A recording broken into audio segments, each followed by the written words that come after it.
сустракалі народжаных дзяцей і правозілі памерлых. Его рассылалі под ноги маладым і падкладывалі пад выпечны каравай. Ім прыбіралі чырвоны кут і ўпрыгожвалі ікону. Ён, гэта рушнік, незаменная частка беларускай культуры. Яшчэ зусім нядаўна в кожнай хаце можна было сустрэць чырвоны кут, высланы рушніком. З часам такая традыцыя стала сыходзіць у нябыт. Праўда, нешта яшчэ захавалася. Цяпер рушнік можна надбыць літаральна ўсюды. Праўда, каб саткаць сапраўдны рушнік, трэба было немала часу і цярпення. Таму такой творчасцю мала хто займаецца. Рушнік ніколі не быў проста бытавым прадметам. Першапачаткова майстрыхі, якія яго ткалі, закладывалі ў яго пэўны сэнс. А мовай перадачы гэтага сакральнага сэнсу служыў арнамент. Меў рушнік і пэўны памер. Яго даўжыня была роўная росту 2 чалавек. Бо пасля смерці рушніком абгортвалі нябожчыка. Лічыцца, што само палатно нясе ў сабе гаючую сілу.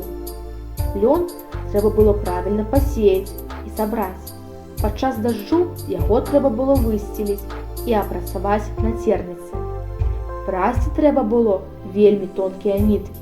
Не любая жанчына магла атрымаць тонкае палатно. Затым палатно рассцілалі па снезе, а часам і вымочвалі ў святых крыніцах.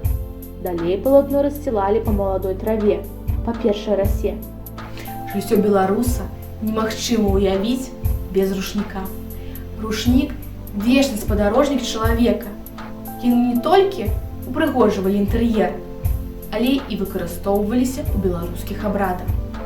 Пасля шлюбу ў царкве маладых сустракалі хлебам-соллю на рушніку. А сабіраюць у дальнюю дарогу, бралі з сабой кавалак хлеба, загорнуты ў рушнік.